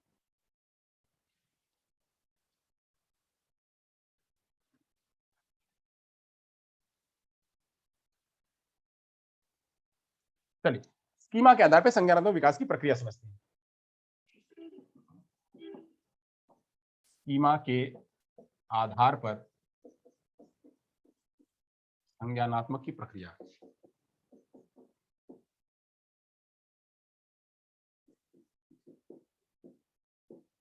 संज्ञानात्मक की प्रक्रिया। चलिए आगे चलते हैं। अब यहाँ पे जो है, यहीं से ये जितना मैंने पढ़ा उसको आप एक ड्रॉप एक ही बोर्ड पे मैं आपको समझा देता हूँ। जो भी हमने पढ़ा वो इसी रूप में जो पूरा का पूरा प्रक्रिया होती है, यहीं से पूरा काम खत्म हो जाएगा। चलिए चलते आगे,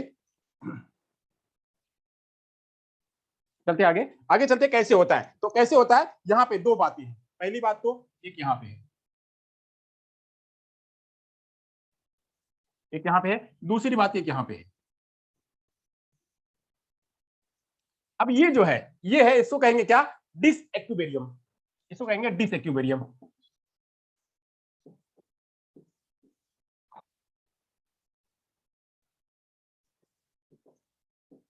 डिसइक्विलिब्रियम जिसको कहते हैं असंतुलन, जिसको कहते हैं असंतुलन, इसको कहते हैं असंतुलन। आपने जो चर्चा करी थी वो असंतुलन, इसको कहते हैं डिसइक्विलिब्रियम। अब दूसरी बात करते हैं, एक होता है इक्विलिब्रियम।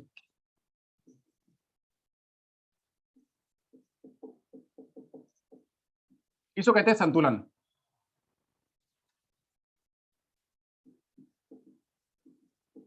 इसको कहते हैं संतुलन। अब डिसइक्विलिब्रियम और इक्विलिब्रियम के बीच में एक प्रक्रिया होती है, यानी यहां से एक प्रक्रिया होती है। प्रक्रिया को कहते हैं क्या? इस प्रक्रिया को जो कहते हैं, इसके बीच में एक प्रक्रिया होती है, एक पुल काम करता है। इस पुल को कहते हैं क्या? इसको पुल को कहते हैं इक्विवेरिएशन। इसको कहते हैं इक्विवेरिएशन। इसको कहते हैं क्या? इक्विवेरिएशन।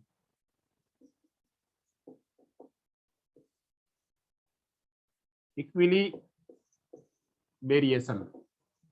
इसको कहते हैं प्रक्रिया। प्रक्रिया कहते हैं यानी संतुलन की प्रक्रिया। संतुलन की प्रक्रिया कैसे काम करती है, इसको कहते हैं संतुलन की प्रक्रिया।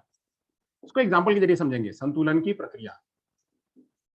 अब संतुलन की प्रक्रिया काम करती कैसे करती है? तो यह संतुलन की प्रक्रिया, जो बड़ा भाग है, ये जो संतुलन की प्रक्रिया है, ये बड़ा भाग है। ये मतलब थोड़ा बड़ा है। अब ये इसको और इसको दोनों को जोड़ना है, इसको दोनों को जोड़ना है, तो दोनों को जोड़ना है, बड़ा बड़ा टर्म है। बड़ा टर्म है, तो इसको जो है दो भागों में बांटा गया। इसको दो भागों में बांटा गया। दो भागों में बांटा गया, कैसे बांटा गया? तो इसको स्कीमा के आधार पे, किसके आधार पे? तो स्कीमा के आधार पे, इसको दो भागों में बांटा गया। स्कीमा क्या है? यानी संज्ञानात्मक रूपरेखा।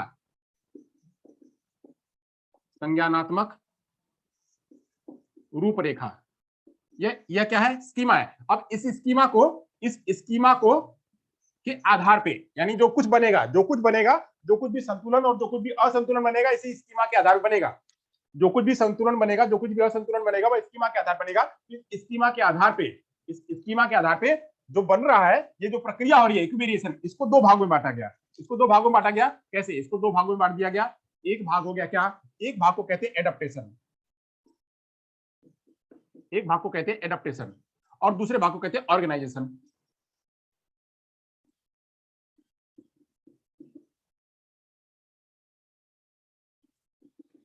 दूसरे भाग को कहते हैं ऑर्गेनाइजेशन। अब जो ऑर्गेनाइजेशन है वो बहुत बड़ा टर्म नहीं है, वो छोटा सा टर्म है। बट ये जो एडप्टेशन है, एडप्टेशन भी थोड़ा बड़ा टर्म है। इस एडप्टेशन को भी दो भागों में बांटा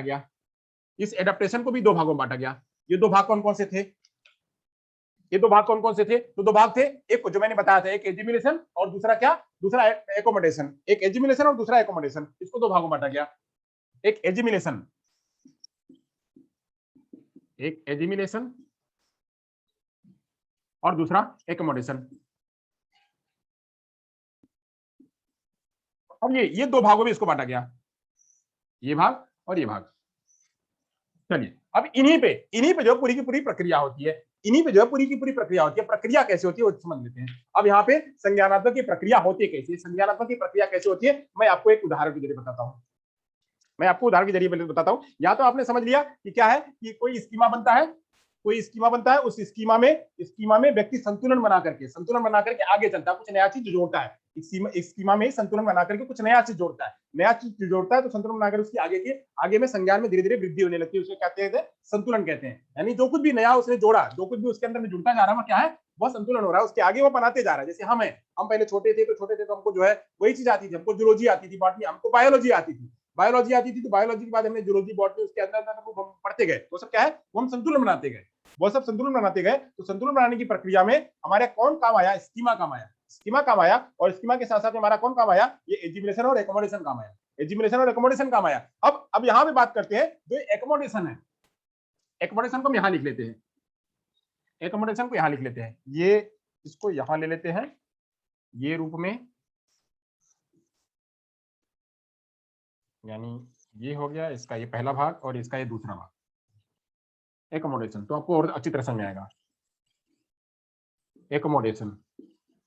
अब एकोमोडेशन जो है वो एकोमोडेशन किससे संबंधित है, एकोमोडेशन जो है वो इससे संबंधित असंतुलन से। बहुत ध्यान से समझने की बात है, ये एकोमोडेशन जो है इससे संबंधित है, इससे। तो एकोमोडेशन ये असंतुलन से संबंधित है। चलिए बात करते हैं एकोमोडेशन की बात। आपने कहा कि एकोमोडेशन का मतलब क्या होता है, कि कोई नया चीज जोड़ना, नया जोड़ना या पुराने में सुधार करना,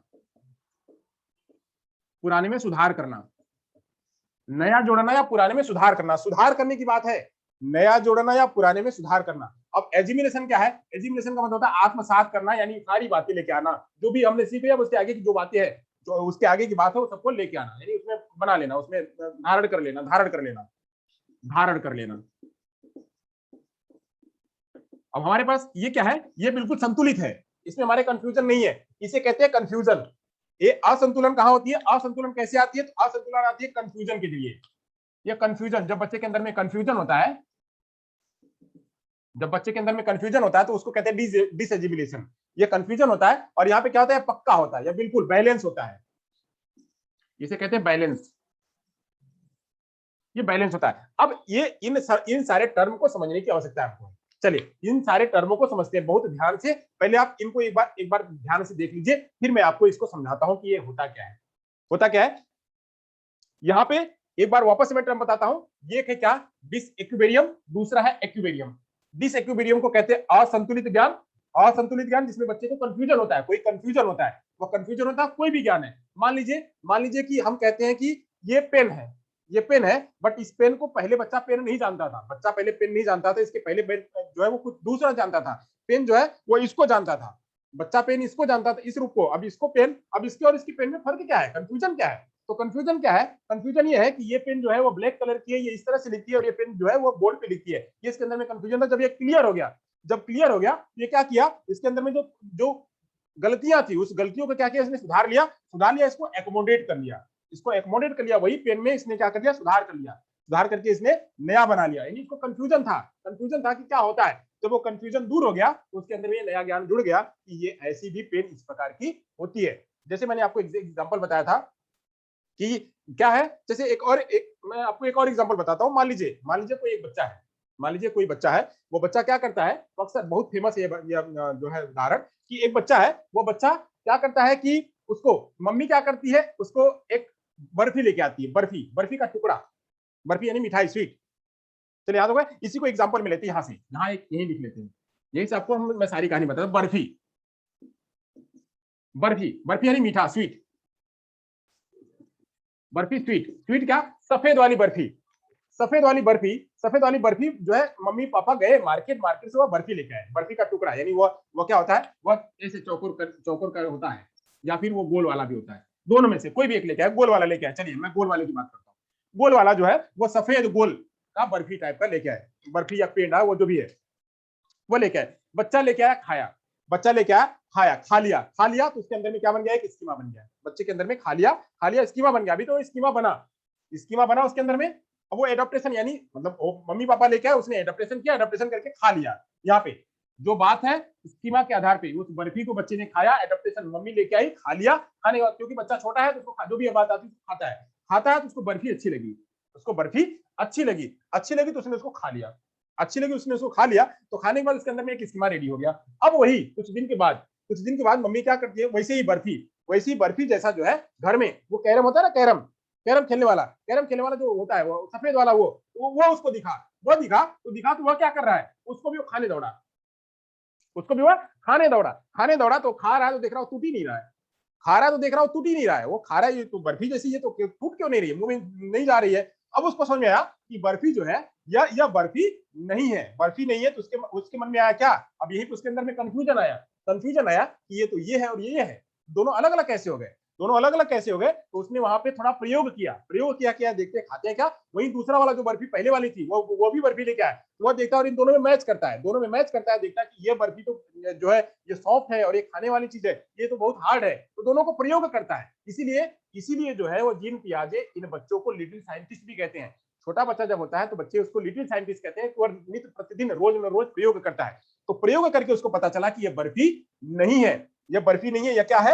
यहाँ पे उसको कंफ्यूजन था, तो ये असंतुलित, इसको कहते हैं क्या, डिसएजिमिलेशन, इसको कहते हैं वहां पे एकोमोडेशन। यानी वह उसकी वजह से उसने क्या किया, उसमें जो है अपने ज्ञान में परिवर्तित किया कि हर चीज वो जो सफेद वाली चीज है वो हर चीज बर्फी नहीं होती है, उसने अपने ज्ञान में सुधार किया, ज्ञान में सुधार किया और ज्ञान में नया चीज जोड़ दिया। यह जो है ये है। और मम्मी को आकर के पूछा कि मम्मी ये तो बर्फी नहीं है, मम्मी ने आकर के उसको समझा कि बेटा ये बर्फी नहीं है, ये कैरम का खेलने वाला है, जो भैया खेलते हैं ना, ये वाला कैरम वाला खेलने वाला है। तो उसने क्या है, बर्फी और उसमें दोनों में एक बर्फी और दूसरा ये कैरम का डायस, उसको जो है उसने उन दोनों में परिवर्तित कर लिया, तो ये क्या हुआ उसका, ये हुआ उसका क्या, ये कंफ्यूजन की वजह से उसने एकोमोडेशन किया।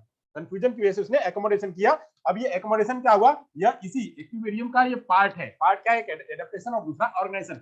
एडेप्टेशन में जो है ये दो भाग होते हैं, एक एजिमुलेशन और दूसरा एकोमोडेशन। एकोमोडेशन क्या होता है, वो कंफ्यूजन की वजह से कंफ्यूजन को दूर करता है, कंफ्यूजन को दूर करके जो है वो नए ज्ञान को जोड़ता है। तो फिर क्या होता है, आगे जाकर के वह संतुलित ज्ञान के रूप में बदल जाता है, संतुलित ज्ञान में। अब ऐसे ही बच्चा जो है वो नए ज्ञानों को जोड़ने लगता है। अब ये तो हो गया यहाँ तक की बात। अब एजिमुलेशन क्या है, एजिमुलेशन में जो कोई भी घटना है उस घटना को बच्चा क्या करता है, उसी में लगातार जोड़ते जाता है। जैसे ऐसी भी कोई भी घटना हुई, ऐसा कोई भी चीज हुआ, चाहे वह गुट्टक हुआ चाहे कोई भी हुआ, उस चीज को बच्चा क्या करेगा, सॉफ्ट और हार्ड में क्या करेगा, वो जोड़ते जाएगा, उसको धारण करते जाएगा। अब वहां पे वह गलती नहीं करेगा कि हमको जो है एजुकेशन हमारे अंदर में कंफ्यूजन है, इस संबंध से लेकर के बच्चा कभी वो गलती नहीं करेगा। तो ऐसी ही प्रक्रिया जब चलते जाती है तो क्या होता है, बच्चे के अंदर में संज्ञान का विकास होते जाता है। अब जब संज्ञान का विकास हो जाता है, यानी वो कंफ्यूजन को दूर कर लेता है, नए ज्ञान जोड़ लेता है, पुराने ज्ञान में सुधार कर लेता है, और यहाँ पे सारी बातों को धारण करके वह बैलेंस बना लेता है। यानी यहाँ कंफ्यूजन बना करके वह ज्ञान को बना लिया, बैलेंस हो गया।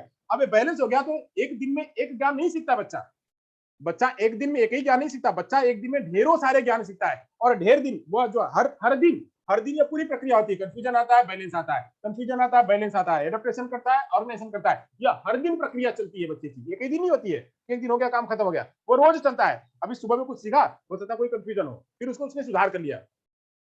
सुबह में कोई ज्ञान सीखा, कोई स्कीमा बना, तो फिर कहीं और जाकर के देखा तो कंफ्यूजन हुआ तो उसने एकोमोडेट करके उसको, उसके अंदर में कंफ्यूजन, उसको एकोमोडेट करके उसने थोड़ा सा सुधार कर लिया तो उसको ज्ञान में भेज दिया, बैलेंस रूप में भेज दिया तो उसने एजिमिलेट कर लिया, यानी कंफ्यूजन को दूर कर लिया, यहाँ भेज दिया तो उसने एजिमिलेट कर लिया। अब एजिमिलेट के लिए यह प्रक्रिया क्या है, निरंतर हर रोज वह चलते रहती है। बच्चा जब छोटे से बड़ा होता है तो कुछ बच्चों में उसी चीज को करने में थोड़ी देर लगती है, बच्चों को कुछ उसी चीजों को करने में, उसी को एजिमिनेट करने में थोड़ी देर लगती है। और जब बच्चा बड़ा होता है तो क्विक यूं फटाफट वो सीख लेता है। जैसे आप है, आपको मैंने बताया, आप तुरंत सीख लिए, आपने इस चीज को तुरंत एक्वायर कर लिया। ये क्या है, इसको बड़े लोग करते हैं। अब यहाँ पे बात करते हैं ऑर्गेनाइजेशन क्या है।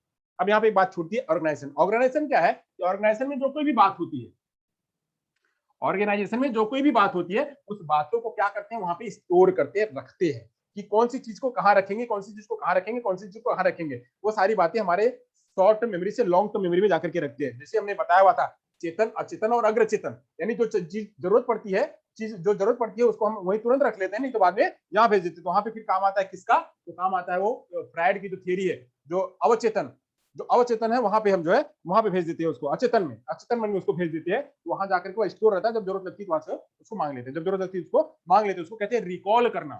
उसको कहते हैं जब ये सारी बातें ऑर्गेनाइज होती हैं एक कैटेगराइज के रूप में, जब ऑर्गेनाइज होती हैं तो उसको हम मस्तिष्क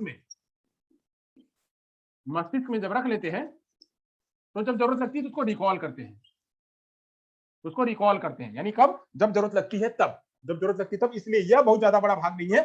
बड़ा भाग क्या था, तो बड़ा भाग संतुलन और असंतुलन के बीच में जो इक्वेरिएशन है, यह बड़ा भाग था। इस बड़े भागों को दो भागों में बांटा गया, एक एडेप्टेशन के भाग में और एक ऑर्गेनाइजेशन के भाग में। अब एडेप्टेशन भी बड़ा भाग था, एडेप्टेशन भी बड़ा भाग था। एडेप्टेशन कैसे करेगा, यानी ज्ञान को कैसे लेके जाएगा, तो ज्ञान को कैसे आगे बढ़ाएगा, यानी वह कैसे संतुलित करेगा, इक्विलिब्रियम कैसे करेगा। तो करने के लिए उसने दो भाग में बांटा, एक एजिमुलेशन के रूप में और एक एकोमोडेशन के रूप में। एकोमोडेशन क्या है, एकोमोडेशन वह संज्ञान है, एकोमोडेशन वह प्रक्रिया है, वह नॉलेज को बनाने की प्रक्रिया है जिसमें व्यक्ति को कंफ्यूजन होता है, जिसमें व्यक्ति को कंफ्यूजन होता है। उस कंफ्यूजन को दूर करने के लिए वह एकोमोडेट करता है, एकोमोडेट करता है, वह किसी का सहारा लेता है, किसी का सहारा लेकर के वह नया ज्ञान को जोड़ता है या खुद प्रयोग करता है। किसी का सहारा लेता है या खुद प्रयोग करता है, खुद प्रयोग। हालांकि यहाँ पे जो है ये पियाजे जी किसी के सहारा लेने की बात नहीं करते हैं, वो खुद बच्चे को प्रयोग करने की बात करते हैं।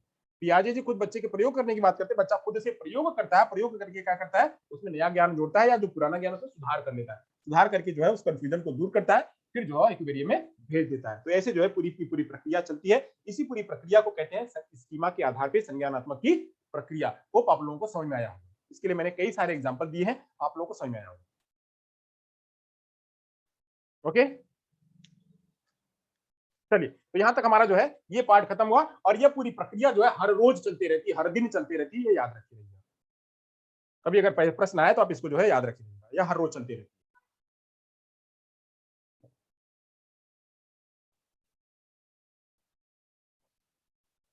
चलिए, हो गया समझ में। तो आप लोग जरा कुछ रिस्पॉन्स करिए, अगर आपने बना लिया हो तो आगे चले। त्रिनिदान, समझ में आया? कुछ मैसेज नहीं आ रहा है, आवाज नहीं पहुंच रही है, क्या दिक्कत है? ओके, तो चलिए अब यहाँ से जो है ये हमारा आज का प्रोसेस वाला काम जो है यहाँ खत्म होता है। अब यहाँ से हम ले लेते हैं आज के कुछ प्रश्न। जो प्रोसेस की बात थी, प्रोसेस की बात हमारी आज खत्म हुई। तो आज मैंने आपके सामने क्या क्या चर्चा करी, आज मैंने आपके सामने जो है वो पहले तो मैंने आपको पियाजे के बारे में बताया, थोड़ा पियाजे के बारे में क्या है, वो कंस्ट्रक्टिविस्ट के बारे में बताया। फिर मैंने आपको बताया कि संज्ञानात्मक की प्रक्रिया होती कैसे, तो मैंने कुछ की टर्म्स बताए। की टर्म्स में क्या बताया, तो मैंने आपको इक्विलिब्रियम बताया, स्कीमा बताया, और स्कीमा में स्कीम बताया, स्कीमा बताया, एडाप्टेशन बताया, एलिमिनेशन बताया, एकोमोडेशन बताया, फिर हमने ऑर्गेनाइजेशन बताया। अब यहाँ पे इन्हीं दोनों बातों में आपको कंफर्म करना है, ये दोनों बातों में आपको कंफ्यूजन होगा कभी कभी। ये एकोमोडेशन क्या होता है कि नए ज्ञान को जोड़ना, और जो एजिमुलेशन होता है उसको धारण कर लेना, यानी वो संतुलित है। यह क्या है, यह संतुलित है इसलिए इसको धारण कर लेते हैं। यह असंतुलित है, यहाँ पे कंफ्यूजन, इसलिए हम यहाँ इसमें क्या करते हैं, नया और पुराना जोड़ लेते हैं। या अगर हमको पता है सेम उसी में ला करके जोड़ लेते हैं, जोड़ लेते हैं तो क्या होता है, इसको एजिमुलेशन कहते हैं। अगर यहाँ पे कहीं कंफ्यूजन है तो कंफ्यूजन की वजह से हम उसको एकोमोडेट करके थोड़ा सा और उसमें मॉडिफाई करके या प्रयोग करके उसको और सुधार लेते हैं, सुधार करके फिर वापस से भेज देते हैं। तो ये जो पूरी प्रक्रिया हमारी चलते रहती है। चलिए यहाँ तक खत्म हो गया, तो अब आगे चलते हैं, मिटा देते हैं इसको। अब यहाँ से कुछ प्रश्न ले लेते हैं।